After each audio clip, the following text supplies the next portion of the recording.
Writing on writer's block. Haven't slept in days, they wanna put me in a psycho watch. Welcome back to Writer's Block. This is the series where I'm sharing my journey writing my first book. This is the first book here. I'm about 15,000 words into this book. I started writing it at the beginning of this year, and today I'm going to be talking about writing from the subconscious. Now, this is not some original idea coined by me. I think many artists are aware that their good work comes from the subconscious. But I wanted to talk about it directly because Ayn Rand has a book called The Art of Fiction, and the first chapter in it is about, she calls it, writing and the subconscious. And the interesting thing about Ayn Rand is she is very methodical. She is of the romantic school of thought where her entire story is hedged on the effectiveness of the plot. So there's a lot of planning that goes into her style of writing.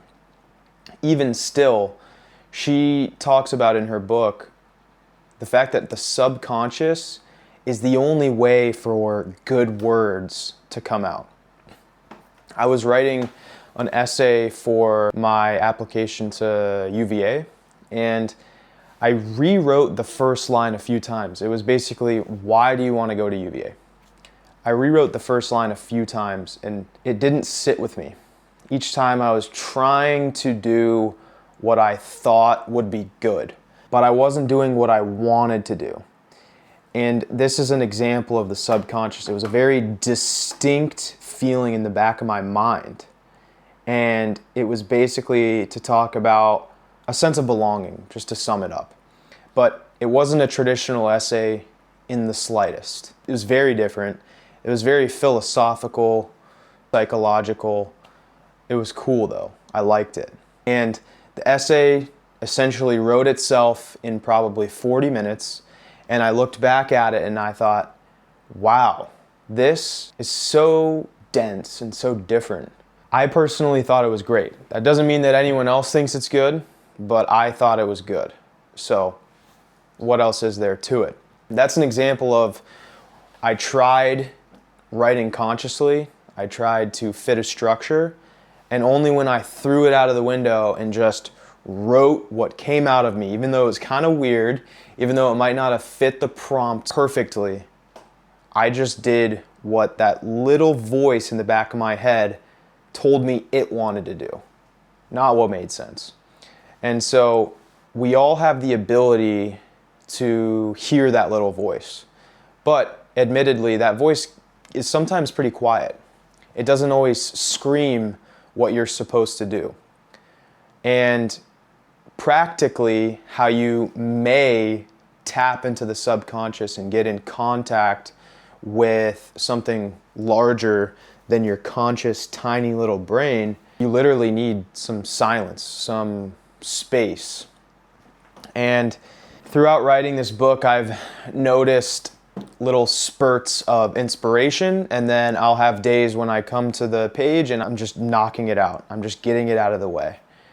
And you have to get through those days that are begrudging to get to the days that flow like water.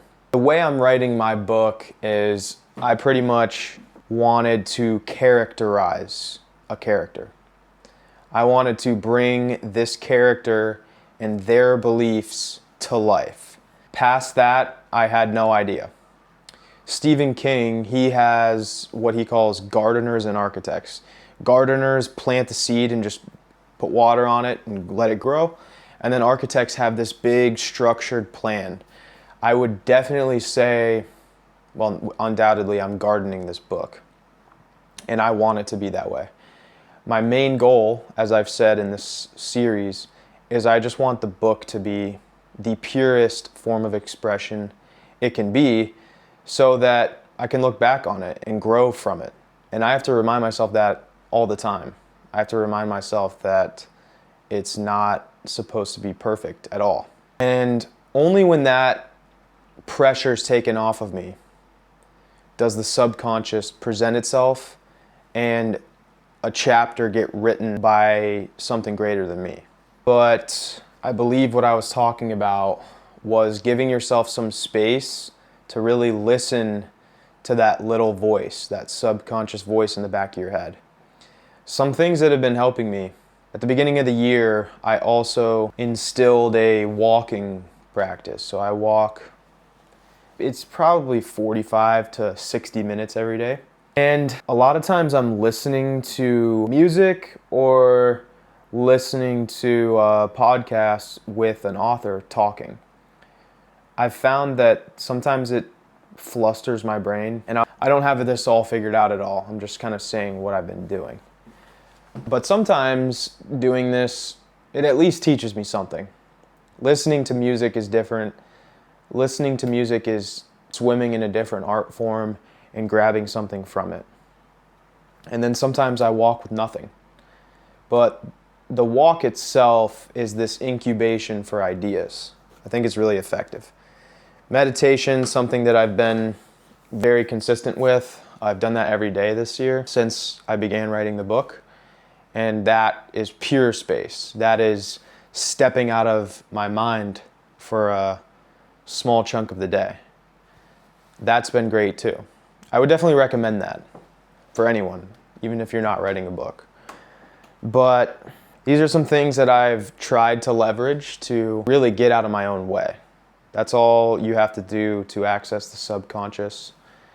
And it's really simpler than we make it. I think idiots are pretty good at tapping into the subconscious. But it doesn't help me that I'm reading all these books about how to write, but I honestly cannot help myself. I really can't. I read this entire book in one day by E.M. Forster. The book was called, I think it was called Aspects of a Novel. The first word was aspects. I read it in one day and I just fried my brain that day. But whenever you read an area of knowledge that's brand new to you, it hits hard like that. It's like doing a workout when you haven't worked out in a really long time. You get really sore for a few days, but then you make a ton of growth in that small amount of time. So I did that the other day, and I've kind of pondered some of those ideas. But incubation is a real process in neuroscience where ideas are formatting themselves in your subconscious mind. Pretty cool. So I think that I've probably said the word subconscious 12 times in this video, so I think I've exhausted the term and pretty much exhausted what I was trying to express in this video. So I want to make sure I stay pretty consistent with this series. Some of the videos do well, which is really interesting to me, but hope you guys are doing good with your lives. I hope your books are going well. Bye-bye. Thumbnail.